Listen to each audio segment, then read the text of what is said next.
La fac de droit m'a fait déprimer. J'ai littéralement vu une fille s'évanouir devant moi, étouffée par la chaleur. Dès le premier jour où j'ai mis les pieds dans la fac, je me suis dit, aïe. Je suis rentrée à la maison, j'ai dit à mon père, j'y retournerai plus. Il était en train de lire son journal, il a baissé ses lunettes comme ça. Il m'a dit, si, tu retourneras. Au premier semestre, j'ai échoué lamentablement. J'ai eu mon diplôme, pas parce que j'étais trop passionnée de le faire, mais en fait, je me suis dit, j'ai trop trimé pour m'arrêter en plein milieu. Donc je me dis, je m'accroche, je vais avoir ce diplôme, même si je n'en fais rien, c'est pas grave. Je suis tombée dans la marmite du digital avant de sortir de la fac. Je suivais le cours de droit constitutionnel et le monsieur m'envoie un message. Est-ce que tu peux passer dans mon bureau? J'ai à te parler rapidement. 8 fois encore, je sèche les cours et je m'en vais.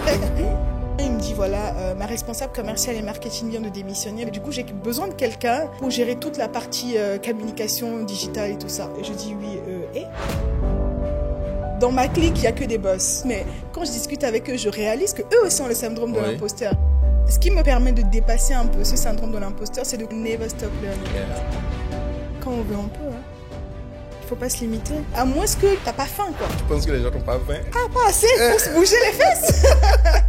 Salam, bienvenue dans Wake Up Champ, le podcast qui t'aide à mettre le chômage KO. Et aujourd'hui, justement, je reçois quelqu'un qui va partager son parcours avec nous et aussi mettre la discussion autour de ce que la plupart de personnes autodidactes qui se forment sur Internet, du mal dont elles souffrent. Je veux parler du syndrome de l'imposteur. Sans plus trop discourir, bonjour Marlene. Bonjour. Comment tu vas? Très bien. Et toi? Ça va très bien. Je vais te remercier un remerciement très appuyé parce qu'il faut noter un peu le contexte dans lequel on tourne. C'est la deuxième fois qu'on tourne cet épisode. En effet. On avait fait un premier à distance et puis badaboum, j'ai perdu tous les fichiers. C'est vrai que ça faisait très mal. Merci de m'avoir invitée. Je suis très contente d'être là. Je m'appelle Agbodjan Labia Cassandra Marilyn. J'ai 24 ans. Je suis social media manager, content manager. De base, juriste de formation.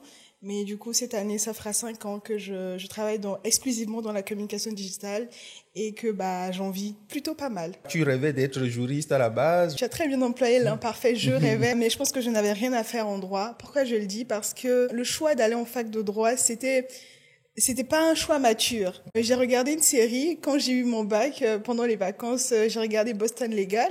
Ouais. Et quand je voyais du coup les avocats plaider au prétoire et toute la prestance, je me disais mais c'est ce que j'ai envie de faire. Je me suis dit écoute, je vais m'inscrire à la fac de droit et c'est ce que j'ai fait. Mais je pense que dès le premier jour où j'ai mis les pieds dans la fac, j'ai compris en fait que j'ai réalisé progressivement beaucoup plus tard.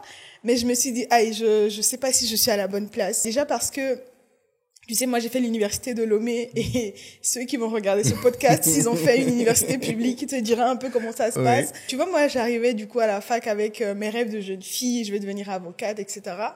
Et quand j'arrive, je suis tout de suite confrontée à la dureté de la réalité. C'est-à-dire que tu dois suivre des cours dans un amphithéâtre de 1500 places, mais j'avais l'impression qu'on était 3500, quoi. J'ai littéralement vu une fille s'évanouir devant moi, étouffée par la chaleur, en essayant d'avoir accès. Je n'exagère vraiment pas. Wow. C'est comme ça que ça se passe. Demandez à qui vous voulez, amphi 1500, première année de droit, c'est vraiment le chaos. Donc, je suis rentrée à la maison, j'ai dit à mon père, j'y retournerai plus. Il m'a regardé, il a baissé ses lunettes comme ça, je me rappelle bien, il était en train de lire son journal. Il m'a dit si, tu retourneras. Écoute, j'avais pas le choix, il était hors de question aussi que je reste à la maison, etc. Donc, je suis restée. J'avoue que j'étais très découragée, donc j'ai commencé un peu à sécher les cours, etc. Je te passe un peu l'épisode.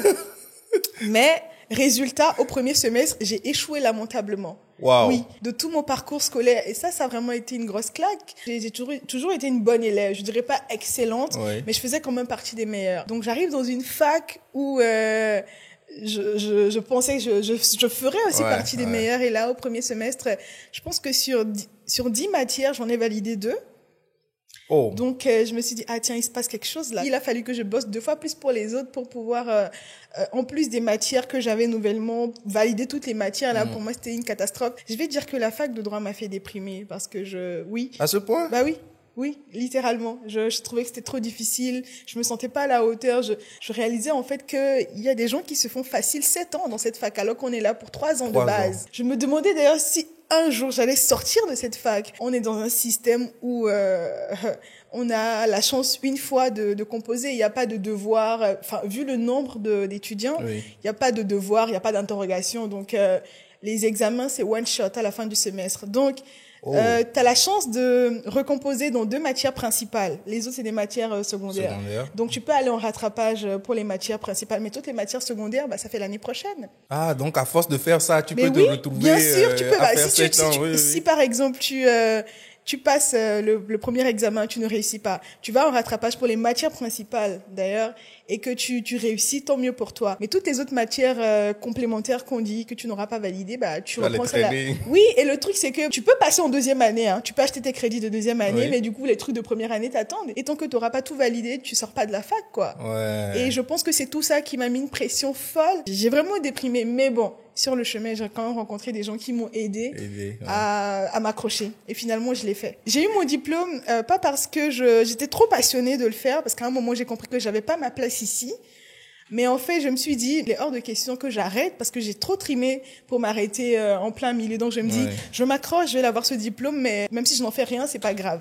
Mais tu aurais été une belle juriste, une belle avocate, parce que quand on voit ton éloquence, ta façon de... Peut-être que j'aurais pu être journaliste aussi, hein. Pourquoi pas, oui, oui, aussi. Voilà. Tu décroches ton diplôme. Oui. Comment tu te retrouves alors à abandonner? Je suis tombée dans la marmite du digital avant de sortir de la fac de droit. Ok, en Parce parallèle. qu'il faut dire qu'en parallèle, j'avais quand même une petite communauté sur les réseaux sociaux, je faisais des partenariats avec des marques, etc. Je gagnais un peu déjà de l'argent avec le digital et ça me plaisait bien. Les périodes où tu séchais les cours. Alors, j'ai aussi envie de dire qu'à une époque, j'étais mannequin photo. Ok. Et du coup, oui, évidemment, des fois, je séchais les cours pour aller faire des shootings photos, quoi. Mais bon, j'espère que mon père ne verra pas cette partie. J'espère surtout qu'il verra. Mais bon, j'essaie toujours de me rattraper tant bien que mal. Mais en fait, je dis que je suis tombée dans la marmite du digital avant de sortir de la fac, parce que je me rappelle, c'est en 2e ou en 3e année de droit que mon chéri m'a invité à un barbecue, parce que lui, c'est un entrepreneur et dans son cercle, il y a que des entrepreneurs. Donc, sur place, je rencontre un monsieur avec qui on discute et tout. Le monsieur qui disait que voilà, moi, je vends un produit, il est dans l'agroalimentaire. Et ironie du sort, c'est mon employeur actuel. Ah. C'est ça. Il disait en fait que lui, il travaille dans l'agroalimentaire, il vend un produit qui est à 25 francs et tout le monde lui dit qu'il a pas de présence digitale. Alors que son produit, mon produit, je le vends à une cible bien précise, quoi. Je vends à des dames du marché, etc. Donc, je crois pas que toutes les dames du marché ont Instagram, ont Facebook, etc. Donc, du coup, moi, j'essaie d'argumenter, quoi. Je lui dis, mais en fait, non. Tu ne viens pas forcément pour vendre ton produit. Tu viens pour te faire connaître. Tu viens pour, élargir tes horizons, quoi. Faire comprendre aux gens qui sont hors du Togo, etc., qu'il y a un produit comme ça. Donc, il y a une alternative que tu proposes à tout ce qui est chimique, quoi. Donc, on discute comme ça et puis, ça s'arrête là. Tu as fait un plaidoyer déjà. Oui, mais en fait, je savais même pas que c'était un plaidoyer. La juriste en toi. Je savais même pas que c'était un plaidoyer, tu vois. Donc, je finis comme ça. Moi, je profite du barbecue et tout. Je rentre à la maison. Et je crois que 2 semaines après, j'étais en fac. Je suivais le cours de droit constitutionnel. Je me rappelle très bien. Et le monsieur m'envoie un message. Il me dit, oui, bonjour, comment tu vas? Est-ce que tu peux passer dans mon bureau? Je dis, ok. Il me dit, j'ai à te parler rapidement. Je dis, d'accord. Donc, une fois encore, je sèche les cours et je m'en vais. Donc, j'arrive. Il me présente un peu son entreprise, ce qu'il fait. La mission était vraiment noble, j'appréciais. Et à la fin, il me dit, voilà, ma responsable commerciale et marketing vient de démissionner parce qu'elle avait ses propres projets. Et du coup, j'ai besoin de quelqu'un pour gérer toute la partie communication digitale et tout ça. Et je dis, oui, parce qu'en fait, à cette époque, je gérais déjà mes comptes, mais en fait, ça, c'est pour moi. Moi, je me connais, c'est moi le produit, quelque part. Donc, voilà.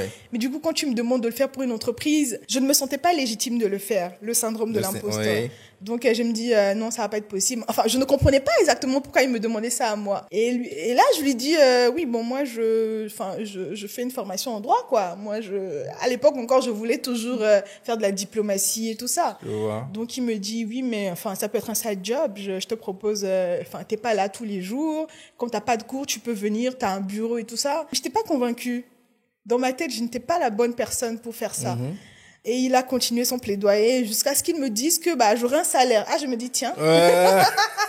Ça commence à devenir intéressant. Je te promets que ce jour-là, j'ai dit oui à ce monsieur, tout simplement parce qu'il m'a dit que j'aurais un bureau et un salaire. Et il m'a dit, voilà, je mets des trucs au point là et je te recontacte. Je lui ai dit, ok, il n'y a pas de problème. Du coup, je retourne à la fac. Et franchement, j'avais même oublié que j'avais fait quelque chose comme ça. Et puis voilà, un jour, le monsieur me recontacte. Il me dit, voilà, c'est bon, je suis prêt. Est-ce que tu es prêt à commencer? Là, actuellement, je suis en France, mais voilà, toute l'équipe est là. Je peux commencer lundi et tout ça.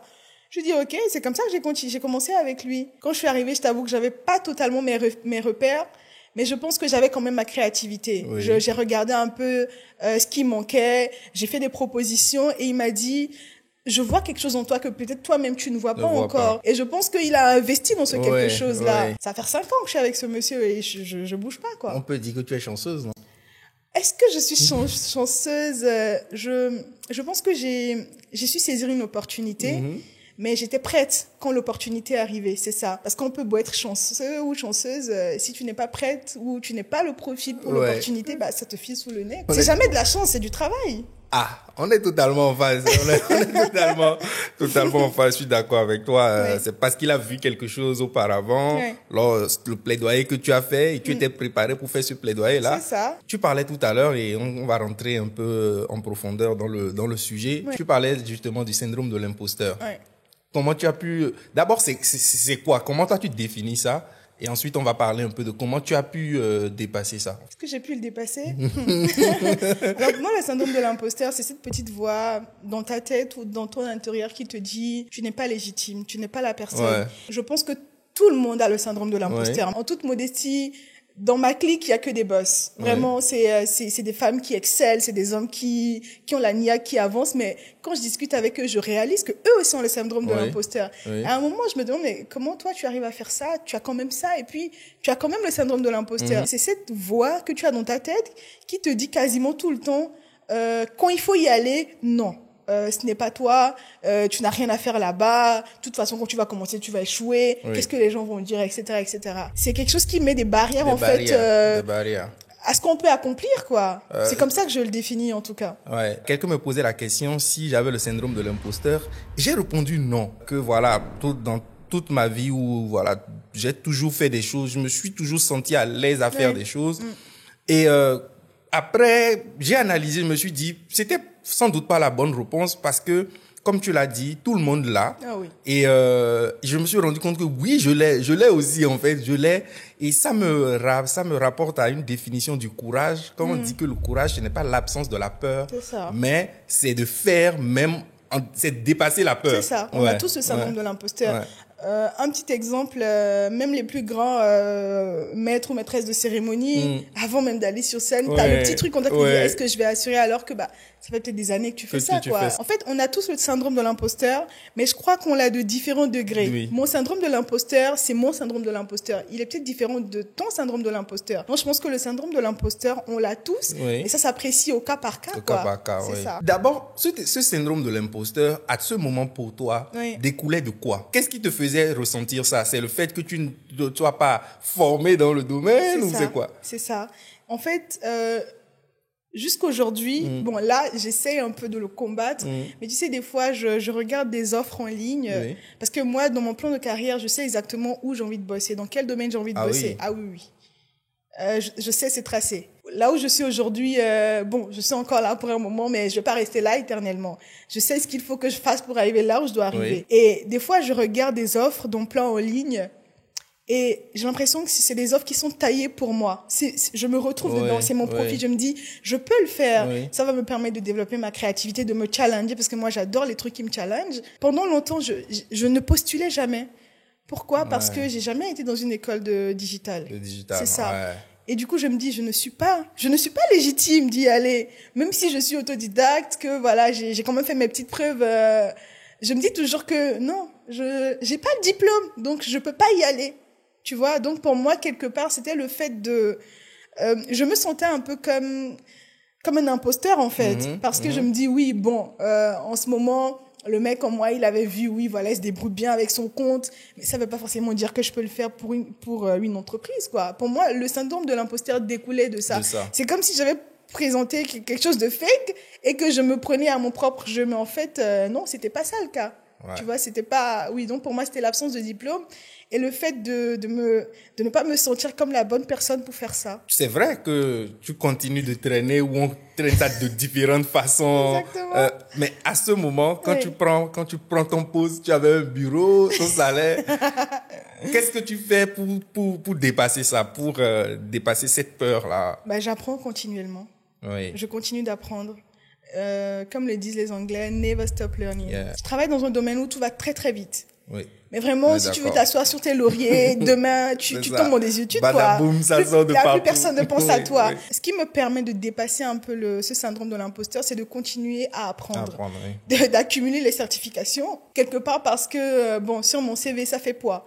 Quand je n'ai pas un diplôme de marketing digital proprement proposé, Oui. bah, au moins je te proposerai mes certifications LinkedIn et Google, quoi. Donc pour moi, c'est de continuellement accumuler les expériences, faire des formations, transmettre ce que je sais faire, parce qu'en fait, en le faisant, ça me permet de me challenger. Oui. Je retourne étudier et enfin, ça me permet de me perfectionner et d'avancer. C'est comme ça que j'arrive à dépasser mon syndrome de l'imposteur. Tu touches un très bon point quand tu parles de la transmission. C'est ça. Parce que c'est un excellent moyen, en fait, ça. de se perfectionner, de Oui. se challenger. Oui. Tu dois être préparé avant d'aller devant les gens pour C'est transmettre ce que tu apprends. Et ça aussi, je pense que quand je devais commencer ces formations, j'ai beaucoup hésité. Un jour, quelqu'un m'a proposé c'est une personne qui organisait une série de formations et qui m'a demandé de venir faire un module spécifique. Je me dis, oui, bon, écoute, est-ce que je vais y aller? Est-ce que je vais pas y aller? Je me suis beaucoup remise en question avant de faire ça. Je me suis dit, bon, écoute, je vais quand même y aller parce que je pense que le meilleur conseil qu'on m'ait donné, c'est vas-y. Tu ne peux pas savoir si ça marche ou pas tant que tu n'as pas essayé. Au pire des cas, tu vas le rater, mais c'est tout. Enfin, on va pas te tuer parce que tu n'as pas bien fait, quoi. Et ça, c'est vraiment mon mantra. Je marche avec. Et j'ai commencé comme ça. Et j'étais surprise que, à la fin, les gens venaient me dire, ah oui, c'est très bien ce que tu as fait. Tu avais une approche assez accrocheuse et tout ça. Je dis, OK. Donc, comme la première fois, ça a bien marché, je n'hésite pas. Et du coup, de fil en aiguille, un jour, je me suis retrouvée à être embauchée par une institution internationale pour parler à des entrepreneurs de la communication digitale. Et le truc, c'est que moi, je suis assez jeune quand même. Et des fois, je me retrouve devant vraiment mes grands frères et tout à parler. Mais je pense que ce jour-là, quand j'ai fini, que je suis rentrée à l'hôtel, je me suis posée sur mon lit, je me suis dit, je pense que j'ai quelque chose qu'il faut que je continue de faire. Le jeune âge plus ne pas avoir de diplôme spécifique dans le domaine, ça doit être un combo. C'est ça, oui. Un peu compliqué. Parce que je me rappelle que des fois, comme je t'avais dit avec mon employeur, je sortais du sphère du digital. C'est vraiment quelqu'un, je lui dis merci ici parce que peut-être que je lui ai jamais dit. Il a véritablement été un mentor pour moi. Parce que c'est une personne qui m'a poussé à sortir de ma zone de confort, quoi. Au début, quand je suis arrivée dans son entreprise, je n'aimais pas vraiment les gens. Quand je dis j'aime pas les gens, c'est pas méchant. Mais je restais beaucoup dans ma bulle. J'ai toujours fonctionné un peu seule. Donc, pour moi, j'étais dans un monde qui est parfait. Et puis voilà, les interactions avec les gens, c'était pas trop. Mais en fait, et je ne savais même pas que j'étais comme ça. C'est lui qui a commencé à me dire, non, mais tu as des collègues, il faut que tu commences Au début, je pensais qu'il disait n'importe quoi, désolé. Mais quand j'ai commencé à faire une introspection, j'ai vu, ah oui, ce qu'il dit, c'est vraiment bien. Et c'est une personne qui va me dire, bon, tiens, je suis invitée ici, je peux pas y aller, donc je t'envoie. Donc j'ai commencé à faire les radios, à faire les télés. Et aujourd'hui, en fait, même s'il est pas là, s'il y a des prix, des trucs à recevoir, il me dit, bon, Marilyn, tu y vas. Et c'est toujours des bons retours, quoi. Tu vois, donc c'est vraiment quelqu'un qui m'a poussé à sortir de ma zone de confort. Et au début, quand j'arrivais, là, aujourd'hui, j'ai un peu grandi. Mais à l'époque, j'avais comme un petit visage de bébé, quoi. Donc, quand t'arrives, littéralement, quelqu'un m'a demandé un jour, c'est vous la responsable communication? J'ai dit oui. Il m'a regardé comme ça, vous avez quel âge? Et moi, j'ai dit, je suis pas là pour ça. Et je pense qu'il m'avait un peu sous-estimé. Du coup, quand je suis montée, à la radio, il a commencé à me poser des questions et je me suis très bien défendue, quoi. Ça, je ne sais pas ce que tu as ressenti à ce moment, mais quand quelqu'un te sous-estime et que la minute d'après, tu remets en place en montrant ce que tu sais faire, le sentiment, c'est dit... Oui, j'étais en mode... Et on a fini l'entretien radio. À la fin, il est venu me voir, il m'a dit vous vous êtes très bien débrouillé, félicitations. Ouais. Là, je me suis dit oui, bon, écoute, mon âge, ça ne me définit pas, quoi. Ouais. C'est pas parce que je suis jeune que voilà, je ne sers à rien. Comme dirait Mbappé, à moi tu me parles pas d'âge, hein. Ah oui, tu c'est me ça. Parles pas d'âge. Dans la façon de gérer même le syndrome de l'imposteur, j'ai lu dans ce que tu dis, quand tu arrives à gérer une première marque, voilà, ça sert de levier. C'est ça. À gérer levier, c'est ça, c'est le mot clé. Ça. En fait, le truc aussi, c'est que des fois, on a peur de l'inconnu. On a peur de se lancer dans quelque chose. Mais à partir du moment où tu le fais une fois, tu vois en fait que c'était pas sorcier, quoi. Je pouvais le faire. C'est beaucoup plus facile d'y aller pour les autres fois. La première fois, c'est toujours la fois la plus difficile, la plus challengeante. On va même dire la fois précédente est toujours la fois la plus difficile parce que la suivante va être un peu plus compliquée. Et quand tu la surmontes, elle devient la précédente, ainsi de suite. Tu parlais tout à l'heure de la définition que tu as de ton plan de carrière. Tu as défini un plan de carrière et tu disais aussi, tu viens de le dire, moi, je fais un point. Quand je finis, je fais un point. Qu'est-ce qu'il faut améliorer? C'est ça. Ça dénote d'une planification, d'une organisation que tu as toujours eu ou... Alors, je pense que je ne l'ai pas toujours eu, mais comme je le dis, c'est mon mentor, mon employeur actuel aussi, l'un de mes employeurs actuels, Haïté à Javon, qui m'a appris à faire ça. C'est-à-dire qu'à chaque fois que je devais aller faire quelque chose, quand je revenais, il me faisait asseoir dans son bureau, il me dit c'est très bien, j'ai écouté, c'est parfait. Il commençait toujours par les points positifs. Il est très américain dans sa façon de leader les gens. Donc il va dire oui, ça c'est très bien, maintenant je pense que ici tu peux améliorer. Du coup spontanément, même quand moi je fais mes propres choses, à la fin, je m'assois, je me dis bah voilà, ça je l'ai bien fait, ça je pense que voilà, je peux améliorer, je peux faire mieux. Et je peux dire aussi que j'ai un cercle de personnes bienveillantes, même quand j'ai commencé à organiser mes propres événements. Je me rappelle qu'à la fin, mes amis, mon cercle très très proche m'a dit bravo, félicitations, on est très fiers de toi. Et la semaine qui a suivi, elles m'ont invité au resto pour célébrer ça. Et ensuite, elles m'ont dit ce sur quoi je dois travailler pour la suite. Tu vois?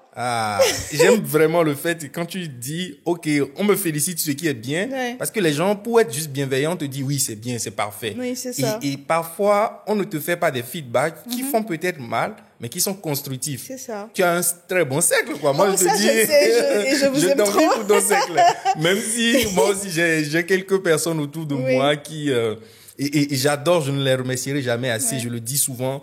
Des fois, je me suis pris à mener des discussions où, les gars, tu sens qu'ils sont en train de te démonter. Ils sont en train de te démonter. Et tu es à la limite de le prendre personnellement. C'est ça. Après, tu te rappelles, tu te souviens, tu te dis, ouais, mais quand même... C'est ça, quand d'une manière un peu plus objective, ça, tu te dis, bon. Quand même... oui. C'est ça. Et je pense que tout réside dans la manière dont on te fait ces critiques. Oui. Tu sais, il y a des gens qui vont te faire des critiques et tu ne le prendras même pas comme des critiques. Oui. Quelque part, il faut être aussi disposé à recevoir les critiques. Il y a des gens qui sont pas du tout disposés à écouter, ce qu'ils font de mal. Ça, c'est un autre cas. Il faut se soigner. Quand on est comme ça. C'est une maladie. Ah oui, il faut se soigner. Parce que si c'est comme ça, tu vas jamais avancer. Ouais. Ou tu vas avancer, mais tu vas perdurer dans la connerie. Mais il y a des gens qui vont te faire des critiques, si tu es disposé, bien évidemment, d'une manière tellement bienveillante que voilà, tu te dis, ah oui, tiens, ok. Quand tu vas un peu en arrêt, tu te dis, ah oui, cette personne a peut-être raison. J'ai toujours eu des gens autour de moi qui, avant de me faire des critiques, commencent par me dire félicitations, c'est très bien ce que tu as fait, voilà, j'ai beaucoup aimé telle partie, mais je pense que ici, il faut que tu améliores, il faut que tu fasses mieux, voilà. Et c'est comme ça, du coup, moi aujourd'hui les critiques, bah je les prends. Ouais. À la fin, je demande même quand j'ai pas de critique, bah oui, du coup, qu'est-ce que vous en pensez? Est-ce que vous pensez qu'il y a des choses qu'on peut améliorer? Et puis voilà, c'est ça. L'autre point que je voudrais aborder, c'est pour quelqu'un, et tu le sais, tu le sais très bien désormais, pourquoi on fait cet épisode ou pourquoi je fais ce podcast, c'est justement pour des gens qui vont sans doute se dire ah oui, je suis au chômage ou je suis dans une situation où je ne trouve pas un emploi actuellement, je veux me lancer dans quelque chose. Tu parlais par exemple du marketing digital ou plein d'autres choses qu'on peut faire. Se former en autodidacte parce que c'est pas toujours évident de retourner dans une école quand on est dans cette situation, se former en tant qu'autodidacte et se confronter une fois encore à la notion de je n'ai pas de diplôme. Si la personne apprend déjà au début, avant même de se lancer, qu'elle aura ce problème, faire le pas sera encore plus difficile, non? C'est vrai. Mais en fait, il y a une phrase de La Fouine que j'aime beaucoup. je sais pas si je l'ai en intégralité, c'est soit tu décides de réussir et tu te fais quelques ennemis, ou tu loupes ton coup et tu te fais quelques, oui, en fait, c'est ça. Il faut se décider à y aller. La pire des choses, c'est de ne pas essayer. Tant que tu n'essayes pas, tu ne sais pas si ça va fonctionner ou pas. C'est ça. Donc, il faut se décider. À moins que tu veux rester dans ta situation, tu t'y plais, voilà. Enfin, t'as pas faim, quoi. Littéralement. Oui, mais tu penses que les gens n'ont pas faim? Ah, pas assez pour se bouger les fesses. Parce que quelque part, je suis pas en train de me jeter des fleurs, mais aujourd'hui, mes 2 parents sont toujours en vie, mais je suis devenue financièrement indépendante très tôt. À un moment, je ressentais le besoin d'avoir plus d'argent que ce qu'ils me donnaient. Toi, tu aimes l'argent? Mais attends. Alors, je n'aime pas l'argent, mais j'aime ce que l'argent te permet d'avoir. Oui. Voilà, il faut nuancer les choses. La finalité, quoi. C'est un moyen pour avoir quelque chose. Oui. Mais qui n'aime pas l'argent? Mais il y en a. Il y a que l'argent ne fait pas le bonheur. Oh, si. Je préfère pleurer dans une Porsche que de pleurer sur un vélo. Ah oui. Ah oui. En fait, moi, j'ai ressenti très vite le besoin de gagner un peu plus, d'avoir la liberté. Tu sais, moi, j'aime beaucoup les choses, j'aime beaucoup voyager, aller au cinéma, me faire des restos, etc. Donc, je sais que ce que mes parents me donnaient, c'est, oui, il faut que tu ailles à l'école, voilà. Vraiment le strict minimum, voilà. Et je les remercie pour ça. Bien sûr. Parce que c'est ce qui m'a poussé, en fait, à aller mieux chercher. Mais comme je venais d'une famille où mon père nous disait tout le temps, il faut que tu gagnes ton argent à la sueur de ton front. L'argent facile, tu vas jamais rien faire avec. Un jour, comme ça, je me rappelle, j'étais invitée aux funérailles de la grand-mère d'une amie. Donc, on finit la partie triste. Après, bon, la partie faut bouffer, quoi. Donc, on arrive dans le restaurant et tout ça. Et je vois des amis que je connais en train de faire le boulot d'hôtesse d'accueil dans les événements. Je me dis, tiens, c'est intéressant ça. Bon, je fais rien de mon temps libre, je peux faire ça. Du coup, à la fin, je me rapproche d'une fille, je lui dis, mais comment on fait pour entrer dans votre groupe? Elle dit, tu es intéressée vraiment? Elle me dit, on gagne pas grand-chose, hein. Je dis, c'est pas grave. Et elle m'a dit, ok, d'accord. Et à la fin, j'ai pris son contact et tout. Elle s'appelle Nadège. Et après, elle a parlé de moi, la directrice et tout. Et un jour, ils avaient un événement, ils voulaient beaucoup de filles sur un truc... Et puis, elle m'a dit, oui, voilà, est-ce que t'es intéressée? T'es libre à cette date? Voilà, ça, c'est la paye. Franchement, c'était pas grand-chose. Pas du tout. Pour ne pas être grand-chose, c'était pas grand-chose. Oui, c'était pas grand-chose, mais j'ai dit, oui, je veux y aller. Et j'ai commencé à le faire. Et bon, j'avais comme une aisance avec les gens, je souriais beaucoup, etc. Et du coup, j'ai fait ça pendant 2-3 ans.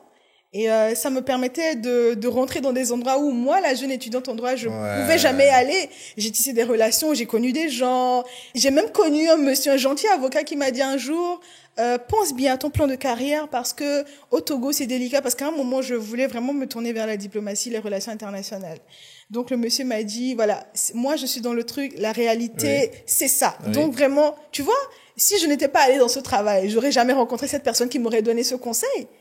Donc oui, je gagnais pas énormément, mais voilà, j'allais quand même dans de beaux hôtels, je m'habillais bien et tout, et voilà. Ce que tu dis me fait penser à une réflexion que j'ai eue sur les métiers a priori qu'on pense souvent dégradants. Déjà, il n'y a pas de métier dégradant. Absolument. Chacun trouve la façon de se structurer dans le métier, de faire ce qu'il a à faire. Mais j'ai fait un constat un jour, c'est les gens que tu vois, le menuisier qui vient travailler pour toi, le plombier qui rentre chez toi pour travailler, le maçon, toutes ces personnes-là, elles viennent souvent avec une cape d'humilité, genre « Ah, dada » ou « Fofo, monsieur », des trucs comme ça. Mais ces gens-là, le carnet d'adresses qu'ils ont, je ne parle même pas de ce qu'ils gagnent quand ils se structurent bien, parce qu'il y a de l'argent dans ces métiers-là, beaucoup d'argent même. Mais le carnet d'adresses qu'ils ont, c'est lui qui va dans la maison de tel DG, qui a le numéro de tel DG, qui l'appelle le chauffeur de tel ministre. Et on n'arrive pas, on ne voit pas ça sous ce prisme. Alors que moi, je connais un monsieur qui, en fait, il coiffe plus toutes les grandes autorités que tu peux imaginer. En fait, même la plus grande autorité du pays, c'est lui qui le coiffe. C'est un coiffeur. Donc, lui, il se met derrière le président de la République et il tire la tondeuse. Et il tire la tondeuse. Tu te rends compte de ce que c'est. Tu le regardes, toi, tu vas te dire, ouais, ce n'est qu'un coiffeur. Babac, oui. Tu vois? Oui. Alors que non, quoi. Et c'est ce que je vois un peu dans le point que tu fais. Mais donc, la personne se dit, oui, syndrome de l'imposteur, ça va être compliqué pour moi. Tu penses qu'il faut y aller quand même? Ah non, il faut y aller. Je pense que le meilleur conseil que je peux donner à quelqu'un, à une fille surtout, parce que je veux m'adresser aux filles. Il y a de la place, mesdames. Vraiment, des fois, je vais dans des endroits et je suis triste d'être la seule fille. Je rentre pour faire des formations en social media management et tout, et je suis la seule femme. Oui. Et la dernière fois, j'ai un ami aussi très bon dans son domaine qui a organisé une formation dans le social media management, et j'ai vu que les filles étaient prioritaires dans la salle. J'étais tellement contente. J'ai dit, mais c'est une première. Jamais je vous vois. En fait, lancez-vous. Déjà, c'est dur d'être une femme. C'est encore plus dur d'être une femme qui réussit. Parce qu'on est dans une société où j'ai pas envie de faire ma féministe, mais il y a de la misogynie. On pense que parce que vous êtes une femme, vous n'êtes pas forcément compétente. Tu sais, quand on pense femme, généralement, on pense chichi. Mais en fait, non. Et c'est parce que je pense que moi, j'ai eu la chance de grandir dans un cercle où je voyais des femmes qui ont le lead, quoi. Ouais. Tu vois, donc... allez-y. En fait, des fois, tu commences quelque chose et tu te découvres d'autres skills en faisant ce que tu as commencé. Oui. Donc, il faut y aller. Quand faut y aller, faut vraiment y aller, faut se lancer. Faut pas avoir peur de... L'échec fait partie du process. Ça m'emmène sur un terrain, celui de comment est-ce qu'on nous a fait, on va dire, aborder l'échec. On nous a fait croire ou fait comprendre que dans la vie, et j'aimais énormément des professeurs, surtout dans les matières comme les matières scientifiques comme la mathématique, où quand le résultat final n'est pas bon, on ne te donne pas forcément systématiquement 0. On regarde la méthodologie. C'est ça. Oui, c'est vrai, tu as raison. Tu vois? Ah, mais tiens, quand j'y pense. Tu vois? Et on te donne une note pour la méthodologie. Au moins, tu as compris le concept. Tu n'as peut-être pas su l'appliquer. Mais dans plein d'autres matières ou avec plein d'autres professeurs, on a toujours, c'est systématique. Soit c'est ça, ou soit ce n'est pas ça. Donc, on nous a donné un rapport à l'échec qui n'est pas un rapport de...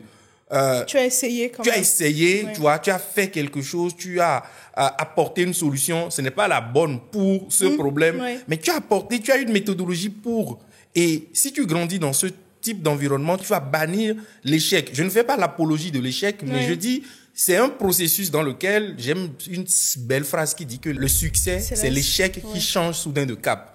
Mais en fait, on nous a fait voir l'échec comme une fatalité. Total. Tu as échoué. Oh, tu as échoué. Mais c'est vraiment... En fait, on ne voit pas le côté où tu as échoué. Oui, mais pourquoi tu as échoué? Merci. Pourquoi tu as échoué? Qu'est-ce qui n'a pas marché? Merci. Moi, les choses que j'ai réussi à bien faire, c'est les choses que je n'ai pas forcément bien faites au début. Et je me suis dit, qu'est-ce qu'il faut que je fasse différemment? J'avais un professeur qui nous disait avant, il faut reculer pour mieux sauter. Mieux sauter. Il y a une belle chanson chez moi qui dit ça. Les gagnants ne sont pas ceux qui n'ont jamais échoué, mais c'est ceux qui ont su toujours se relever. Moi, j'ai pas peur d'échouer. La preuve, j'avais lamentablement échoué en première année. Et ça, mon père ne l'a jamais su. Jamais su, parce que je me suis tellement bien débrouillée. Papa doit regarder, il doit suivre cet épisode. Même si, je pense que je vais le lui envoyer, mais aujourd'hui, je sais que papa est très fier de moi. Oui, je sais qu'il est fier de moi. Je sais qu'il est fier de la femme que je suis devenue. Qu'est-ce qu'il te fait? Je le vois dans ses yeux. Tu sais, les parents africains. C'est pas ceux qui vont te dire, oh, je t'aime mon fils, je t'aime ma fille. Non. Mais, dans la façon dont il te regarde, dans la façon dont il te présente à ses amis, dans la façon dont il parle de toi.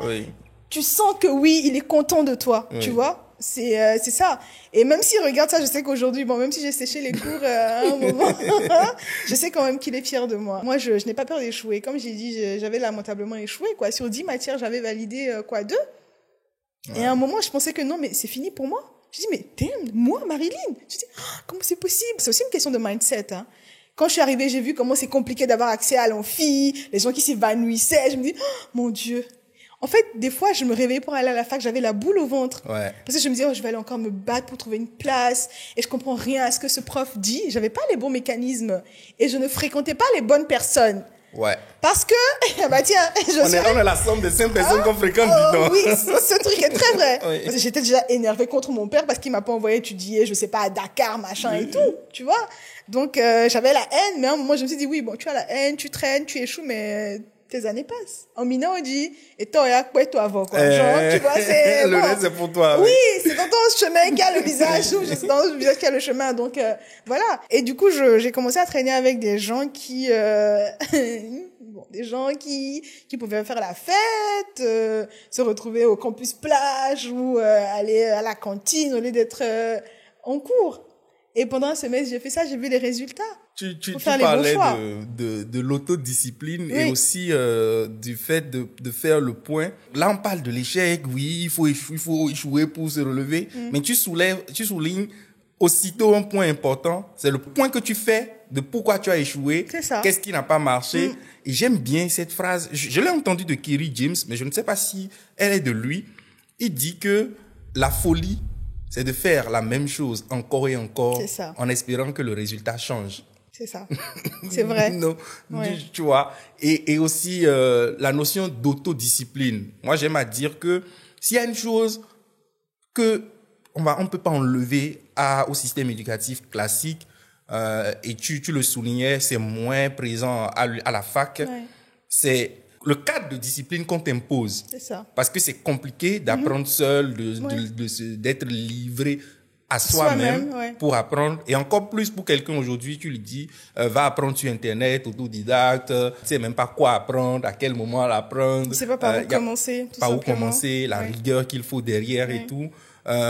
L'autodiscipline. C'est très important. La personne fût-elle motivée, quand elle manque d'un peu de discipline, ça passe, quoi. On va c'est pour ça que j'aime les phrases ou les assertions qui disent être motivé, c'est bien, mais avoir la discipline, c'est mieux. En fait, la discipline te permet de rester constant. Mais la motivation, attends. Ce matin, tu sais, quand je me suis réveillée, j'ai dormi tard, j'ai pas beaucoup dormi et tout ça. Et quand je me suis réveillée ce matin, je me dis, je dois aller faire un podcast, c'est vrai, mais j'avais pas de motivation. Mais parce que je suis disciplinée, je suis arrivée. C'est ça, la discipline. Tu sais, des fois, moi, quand j'ai commencé à faire les certifications LinkedIn, des fois, je commençais le cours et je suis plus motivée, quoi. Je suis fatiguée. Je dis, oui, bon, ce qui dit ça, mon new, je connais déjà, mais il faut que j'arrive au bout. J'ai besoin d'avoir ce certificat. Donc, je me dis, même si je dois traîner jusqu'à la fin de cette semaine, je dois terminer ce cours et je dois avoir le certificat. C'est ça, la discipline. Mais quand tu te dis, oui, je suis motivé, aujourd'hui, tu vas te réveiller, tu es motivé. Demain, on est des êtres humains. On n'est pas des machines. Demain, la motivation ne peut pas être là. Mais en fait, quand tu es discipliné, tu te dis, oui, j'ai pas envie de le faire, mais il faut quand même que j'y aille parce que j'ai besoin de ça pour... Merci. C'est le pour. J'ai besoin de ça pour. C'est le pourquoi, en fait, qui a priori pour moi, faire ressortir la discipline. C'est ça. Mais si tu veux quelque chose ou tu vas chercher quelque chose pour les bonnes raisons, tu as une raison suffisamment qui sort de tes tripes. Je pense que la nuit de sommeil, tu peux la sacrifier. Le chill avec les potes, tu peux sacrifier. L'inconfort de l'apprentissage, tu peux sacrifier et tu peux y aller, quoi. Il faut avoir un but. C'est le but qui te permet de bosser pour arriver, quoi. Tu disais que la fac de droit t'a appris la discipline, donc comme on dit vulgairement, quelque chose malheur est bon. Ah oui. Absolument. Et il y a quelque chose que les gens appellent, je ne sais plus si c'est vraiment le thème, le locus interne et le locus externe. Ce qu'on appelle le locus interne, c'est de dire pourquoi c'est arrivé, c'est peut-être de ma faute, d'aller chercher le pourquoi en soi. Et le locus externe, c'est d'affecter le pourquoi aux autres. Tu aurais pu te dire, locus externe, si tu es en mode locus externe, c'est la faute de la fac. Si je ne réussis pas, c'est parce que la fac est ceci, la fac est cela que je ne réussis pas. Mais tu te dis, ok, la fac est comme ça, qu'est-ce que je peux y changer? Pas grand-chose, tu vois. Mais qu'est-ce que moi, je peux prendre de ce truc qui n'est pas bien, tout comme levier et évoluer. Donc, tu es en mode locus interne, en fait. Mais en fait, j'avais déjà eu cette pensée, mais je savais pas qui avait cette expression. Parce que quand je suis arrivée, j'avais le locus externe. Parce que je me dis, mais c'est trop difficile. Mais quelqu'un m'a posé une question un jour, m'a dit, c'est difficile, mais les gens réussissent. Voilà. C'est pas les gens qui ont trois têtes. Et on a une phrase, je pense, je vais essayer de dire ça en mina. Et c'est ça! C'est pas sorcier, quoi. C'est pas sorcier. Tu veux réussir, tu bosses. C'est dur, je te promets. Parce que des fois, la fac m'a tellement fait déprimer que je me rappelle, pendant le 2e semestre de ma première année, Là, j'ai validé toutes mes matières. Mais le truc, c'est que j'avais tellement la niaque parce que je ne voulais plus traîner, parce que je savais déjà que les 8 matières qui me restaient au premier semestre, ça va me suivre jusqu'en troisième année, parce qu'il va falloir que je les rachète progressivement pour les valider. Mon objectif, c'était de tout valider. Et dis-toi à quel point ça me hantait. Malheureusement, à quelques jours de l'examen, je suis tombée malade. Je tombe pas très rapidement malade, mais quand je tombe malade, je fais vraiment, j'ai fait un talus violent. C'est fort. Mais littéralement très violent. Et je me rappelle très bien que j'allais à l'hôpital, je prenais les perfusions et tout ça. J'étais sous perfusion, mais j'avais mon fascicule de droit pénal général avec moi. Parce qu'à un moment, oui, en fait, pas que l'histoire se répète. Jamais. Je suis malade, c'est pas grave. Je prends mes perfusions, je vais dormir un peu, je me réveille un peu, je vais quand même lire. Et je me rappelle que ma mère est venue dans la salle, elle m'a dit, mais tu es malade, quoi, laisse ça un peu. J'ai dit, niet. Elle dit non. J'ai dit, mais en fait, l'échec, ça fait mal quand même, hein. Quand tu échoues, ça fait très mal. En fait, quand tu bosses et que tu échoues, ça fait mal. Mais quand tu n'as pas bossé et que tu échoues, tu devrais te taire. C'est la conséquence directe de... Keep quiet. Tu vois? Et je me rappelle aussi c'était dans un hôpital de sœurs et tout. La sœur, elle est venue, m'a dit, oui, mais c'est bon, laisse un peu le cahier, machin, tu auras tout le temps. J'ai dit, ok, mais quand elle est sortie, j'ai repris mon truc, quoi. Parce que c'est moi seule qui sais ce que j'ai envie d'avoir. C'est pas ton ego qui parle, là? En fait, le truc, c'est que, quelque part, c'est l'ego, mais je voulais pas beaucoup traîner sur cette fac. Et je savais ce que le fait de ne pas valider une seule matière me ferait sur des années. Donc, pour moi, il était hors de question. C'était un peu de l'ego, oui, mais l'ego positif, quelque part. C'était pas un ego pour nuire à quelqu'un, mais je voulais réussir. Ça ramène toujours à la bonne raison de pourquoi on fait les choses, pourquoi on se donne temps, pourquoi on sacrifie des choses et tout. Et peu importe ce que tu vas chercher, tu vas forcément sacrifier quelque chose. C'est-à-dire, tu ne peux pas aller obtenir quelque chose en gardant tout. Tu peux pas garder tes nuits de sommeil, tu peux pas garder... Certaines amitiés aussi. Hein. J'ai une très bonne amie qui est aujourd'hui la marraine de mon fils. Elle me taquinait souvent, elle me disait, oui, toi, quand il y a tes examens, on te voit plus, quoi. Mais heureusement, c'est des amis qui ont compris que il faut que je fasse ça. Peu le comprennent, en fait. Oui, peu le comprennent. Mais en fait, elle me chahutait toujours en disant, oh, Marilyn, elle jamais bon, tu vois. Mais vraiment, je rentrais dans ma bulle parce que c'est moi seule, je sais ce que je veux, tu vois. Mais il y a des gens, malheureusement, l'amitié s'est arrêtée. Il faut accepter que ça fait partie du processus, quoi. Ça s'est arrêté, mais je me suis dit, bon, écoute, let it go.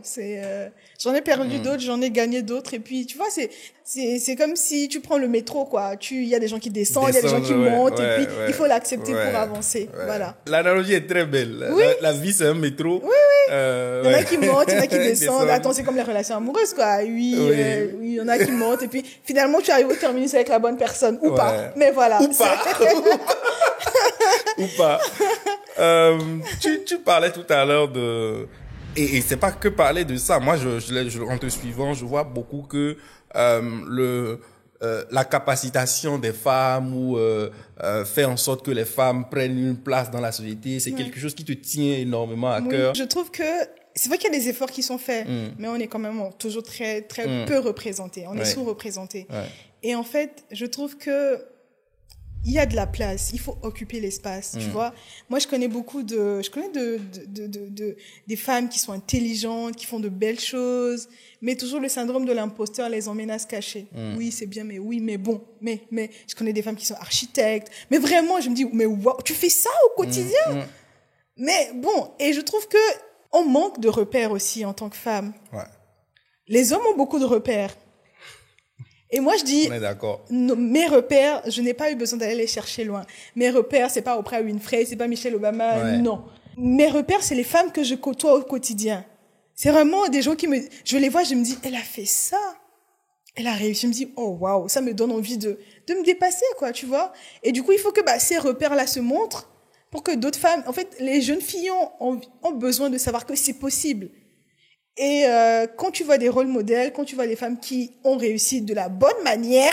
La précision est de taille. Ah oui, parce que bon, aujourd'hui on a Internet, il y a beaucoup de paflotage et de mythotéline, comme j'aime le dire. Mais il y a quand même de vrais modèles, quoi, tu vois. En fait, à chaque fois que moi je vois une femme qui brille, je me dis, oh yes, si elle peut le faire, c'est que moi aussi je peux arriver là-bas, tu vois. Et c'est vrai qu'il y en a, mais il y en a pas comme il faut. Donc je me dis, oui, il faut vraiment les femmes sont capables de très très belles choses. Il y a quand même des femmes, c'est pas énorme, mais il y a des femmes quand même qui réussissent. Ah oui. C'est-à-dire comparé aux hommes ou les places qui sont prises et tout, il y a très peu de places qui sont prises, mais il y en a quand même qui ont ces places-là. Si. Et ce que tu dis, c'est que ces personnes-là ne servent pas de rôle modèle, se cachent en fait. Et ça ne sert pas au combat. C'est ça. Tu vois, ça ne sert tellement pas au combat que j'ai envie de dire, si l'histoire de la chasse n'est racontée que par le chasseur, on dira que le lion n'a aucun poids quoi, dans la jungle. Oui. Et il faut que des femmes prennent la parole à travers différentes choses, fassent des choses, les fassent savoir. J'aime à dire que tu as beau faire le métier le plus noble au monde, la chose la plus noble au monde, si tu ne le fais pas savoir, c'est que tu ne fais rien. C'est ça. Tu ne fais absolument rien. Et c'est en cela que j'aime beaucoup les prises de position, les prises de parole des personnes comme toi et bien d'autres, quoi. C'est important de se dire que il y a des femmes qui l'ont fait. Donc, comme je dis, nos petites sœurs ont besoin de rêver. Moi, mes rôles modèles, c'est vraiment les femmes que je côtoie au quotidien. C'est celles que je peux toucher du doigt. C'est celles que je peux appeler pour lui dire, j'ai tel problème. Est-ce que tu peux me conseiller sur ça, sur ça, sur ça? Comment est-ce que tu as fait pour arriver là? Tu vois? C'est ça, en fait. Et de plus, je ne sais pas si c'est le poids de la société.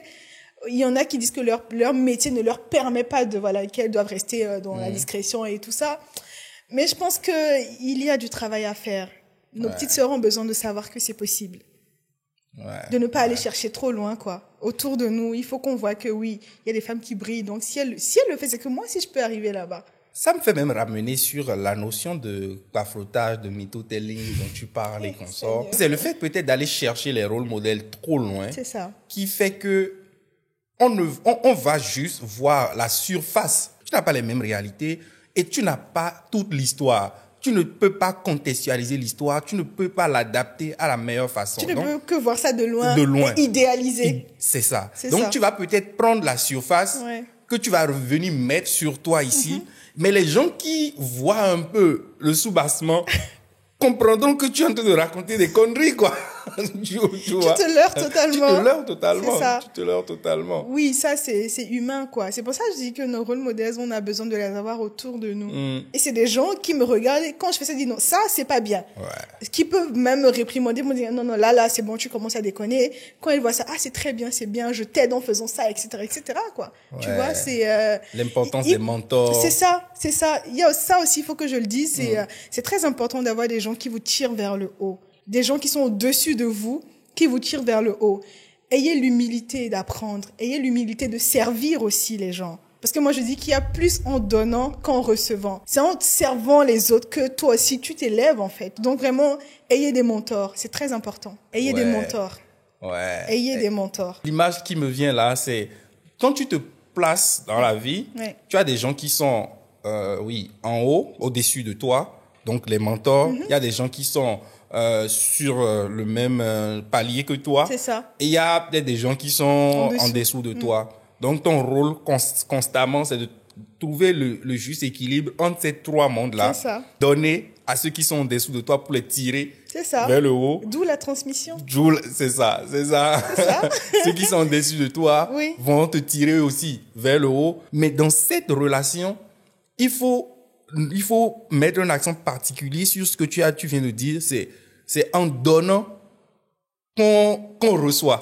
Il y a des choses même qui poussent des mentors à t'aider sans que tu ne leur donnes pas quelque chose très particulièrement. C'est pas parce que tu lui rends service et qu'on sort, mais c'est le simple fait de voir que cette personne-là, elle est quand même smart, elle est smart, elle est disposée à écouter, elle fait quelque chose. C'est ça. Je peux l'aider, je peux lui apporter quelque chose. En fait, le truc aussi, c'est que il faut qu'on comprenne qu'il faut accepter de ne pas gagner tout de suite. Je pense que c'est un peu ça le problème de ma génération. Moi, je suis Gen Z.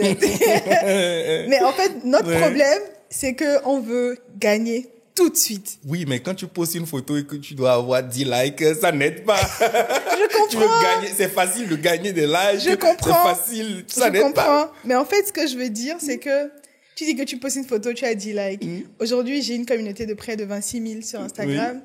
Mais quand j'ai commencé, j'avais 50 abonnés. Ça fait 7 ans. Il m'a fallu 7 ans pour construire cette communauté. 7 ans. 7 ans, c'est pas 7 jours, c'est encore moins 7 mois. Mais en fait, le truc, c'est que je pense qu'il faut se départir de comment je vais appeler ça? la soif de la popularité, déjà, pour les gens qui, côté réseaux sociaux, il faut se départir de la soif de gagner gros tout de suite. C'est comme quand tu vas voir un entrepreneur. Un entrepreneur va te dire que j'ai gagné tant, mais je l'ai réinvesti pour faire tant. Tu vois, en fait, je pense que c'est plus intéressant quand tu construis sur la durée que quand ça vient comme ça. En fait, des fois, quand ça vient comme ça, tu ne sais pas gérer. Ça part aussi comme ça. Oui, en fait, c'est comme, la dernière fois, j'avais une discussion avec un collègue qui me dit, donne 600 millions à quelqu'un qui n'avait pas 10 000 ou bien qui n'a jamais géré un budget de 2 millions. Donne-lui 600 millions tout de suite. Qu'est-ce qu'il fait avec? Il peut pas. La personne n'a pas l'intelligence financière, l'intelligence émotionnelle. Ouais. La personne n'a pas les prédispositions pour gérer ce truc et tu lui donnes tout en même temps. Mais donne ça à quelqu'un qui a trimé, qui sait que 1 franc gagné à la sueur, je dois peut-être le réinvestir, etc. Tu vois? Il faut accepter d'apprendre, avoir l'humilité d'apprendre. Quand moi je suis arrivée là-bas, je ne connaissais pas. Quand on me demande, quand je connais, je dis oui, je pense que. Mais quand je connais pas, j'ai pas de honte à dire, je ne maîtrise pas. Même aujourd'hui, il y a des choses, on me demande, j'ai dit, je maîtrise pas. Et je préfère ne pas m'exprimer sur les choses que je ne maîtrise pas, quitte à passer pour une conne. Ça, je déteste. Je ne connais pas, je ne me prononce pas. Je connais, je dis ce que je pense. Donc, il faut vraiment avoir l'humilité d'apprendre. Tu sais, il y a des gens qui viennent qui débarquent sur des postes ou bien dans les entreprises et veulent tout de suite devenir numéro 2. Mais vraiment qui veulent gagner beaucoup d'argent. Moi, j'ai fait des choses où j'étais pas payée. Mais je sais que j'ai besoin de cette expérience pour prouver plus tard que je suis passée par là. Mais c'est pour ça, en fait, qu'il faut avoir un plan. C'est crescendo, quoi. Il faut monter tout doucement. Tu peux me demander de faire quelque chose pour toi. Et j'ai fait des formations où j'étais pas payée pour, mais à la fin, j'ai demandé des attestations de bonne fin d'exécution. Oui, parce que sur certains projets, on te demandera, donne-moi des références, je sais, ok, je n'ai pas de diplôme pour l'instant en marketing, ce n'est pas grave. Je vais accumuler les expériences, je vais faire les formations et tout, et je vais cumuler tout ça. Ma façon de théoriser ça, quand on dit qu'on ne fait pas les choses, il faut pas viser l'argent tout de suite, il faut pas viser gagner tout de suite ou tout ce qu'on veut. C'est que la plupart du temps, on pense que gagner, ce n'est que l'argent ou gagner, voilà, toute autre forme. Mais c'est surtout aussi parce qu'on ne réfléchit pas en stratégie. C'est ça. C'est d'où c'est bien d'avoir un plan de carrière, comme tu dis, de dire pourquoi je fais les choses, où est-ce que je veux aller. Et dans la stratégie, tu dis, donc il me faut passer par ici, il me faut faire ceci, même si c'est bénévolement, pour avoir des attestations, pour faire ceci, pour avoir de l'expérience. Donc c'est tout ça que tu gagnes pour aller là où tu veux aller. Et en fin de compte, ça, c'est une approche stratégique. C'est ça. Mais si tu n'as pas une approche stratégique et tu as une approche passive, tu subis. Tout de suite. Voilà, tu subis et tu te dis, tu ne vois même pas ce que tu gagnes, tu ne vois pas pourquoi tu fais les choses. Tu dis, non, ça c'est de l'exploitation, ça c'est ceci. Mais il y a un échange de bons procédés en toutes choses, dans toutes... Quand j'ai commencé à travailler, je gagnais pas des millions, quoi. Mais en fait, j'ai gagné en crédibilité. Ouais. Oui, j'ai gagné en crédibilité. Oui.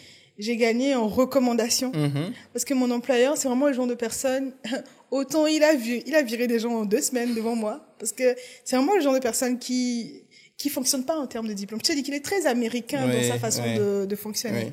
Bon, il va pas te demander c'est quoi ton diplôme, qu'est-ce que tu sais faire, qu'est-ce que tu m'apportes. Je peux compter sur toi pour, est-ce que tu auras la niaque pour, est-ce que vraiment tu prends ma boîte comme si c'était ta boîte, est-ce que tu es prédisposé, voilà, tu vois. J'étais là, j'ai vu des gens venir et partir en 2 semaines, en 6 mois, tu vois.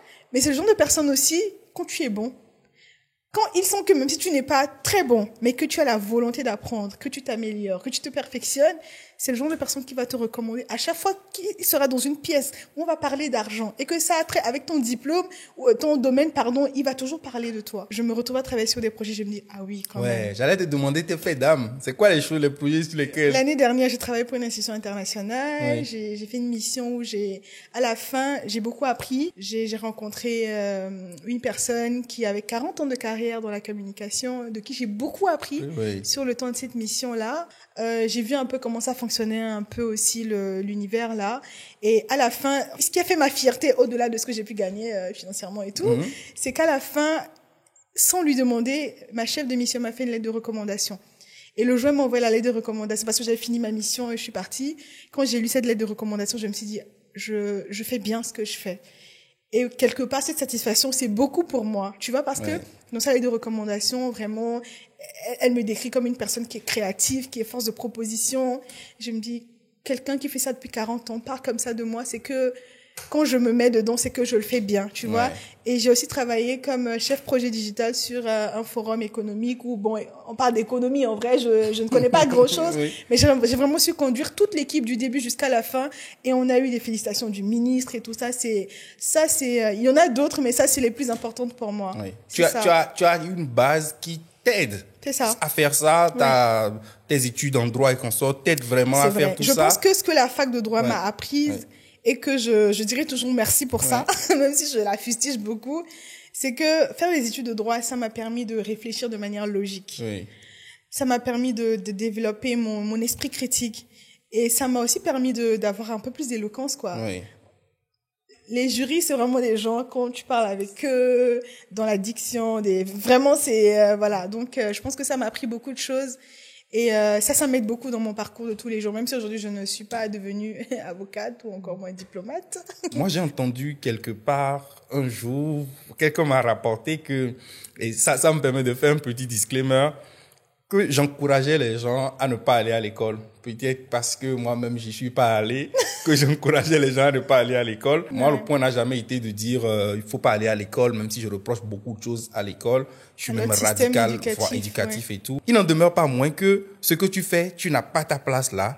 Et d'autres personnes peuvent se dire oui, donc justement, je peux faire géographie et faire ce que tu fais. Oui, je suis au chômage. Et puis quoi? C'est ça. En fait, le truc, c'est que je pense qu'on ne devrait pas se limiter à nos diplômes aujourd'hui. Et je pense que ça se vulgarise de plus en plus. Hein. C'est pas pour être méchante, mais le nombre de personnes que moi j'ai reçues comme des stagiaires, comme, je sais pas, sur le CV, c'était des gens excellents.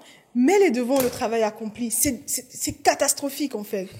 Non, mais en fait, aujourd'hui, tu ne peux plus juste dire que oui, j'ai mon diplôme. Ok, mais qu'est-ce que tu sais faire concrètement?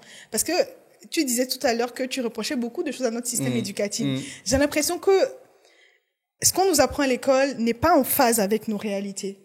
J'ai envie de te dire, et cette réflexion, j'ai commencé ça récemment, je me demande même qu'à partir de l'université, surtout dans les universités privées, en fait, je soupçonne en fait que des fois même, on ouvre les vannes pour laisser passer les gens parce que ça sert les universités aussi.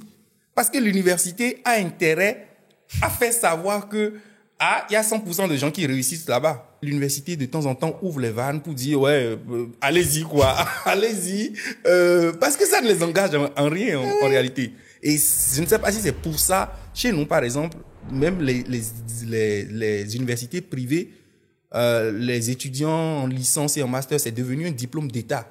Ce n'est plus l'université qui dit tu as réussi ou non. C'est un diplôme d'État. Tu vas composer comme si tu composais au bac désormais. Ah oui. Donc, à partir de ce moment, je soupçonne qu'il y avait quand même quelque chose. Je crois que tes soupçons sont fondés.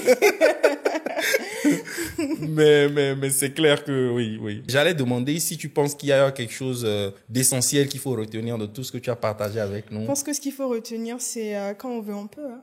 Il faut pas se limiter. Il faut se donner les moyens de réussir. Parce que on peut dire à tout le monde, il faut rêver grand, machin et tout. Ok. Si tu rêvais, tu continues de rester dans ta chambre, à ne pas lire, à ne pas te documenter, à continuer à passer toute ta journée à scroller sur TikTok, à regarder. C'est bien TikTok. Je n'ai rien contre TikTok, hein. Voilà. Mais je trouve que c'est une application qui est très énergivore. Quand tu rentres dedans, tu passes facile 3 heures de temps à rien faire. Mais en fait, ce que je veux dire, c'est qu'aujourd'hui, on a un atout qui est Internet. Internet, c'est un atout que nos parents n'avaient pas. Ils avaient peut-être, mais ils savaient pas l'utiliser, possible, que nos grands-parents n'avaient pas. Et nous, en fait, on a la possibilité d'apprendre, de se documenter, de suivre les bonnes personnes, de se cultiver, en fait, tu vois. Saisissons cette occasion-là, cette opportunité, et n'arrêtez jamais d'apprendre. N'arrêtez jamais d'apprendre, parce qu'on est dans un monde où tout va à 100 à l'heure. Aujourd'hui, tu sais quelque chose, dans 2 mois, c'est plus d'actualité. C'est ça. Tu vois. Donc, toujours se mettre à jour et se donner les moyens de réussir, quoi. Voilà. Et rien n'est impossible. Rien n'est impossible. Merci beaucoup à toi. Merci à toi et du courage, hein. Allez, au plaisir. Au plaisir. Wake Up Champ.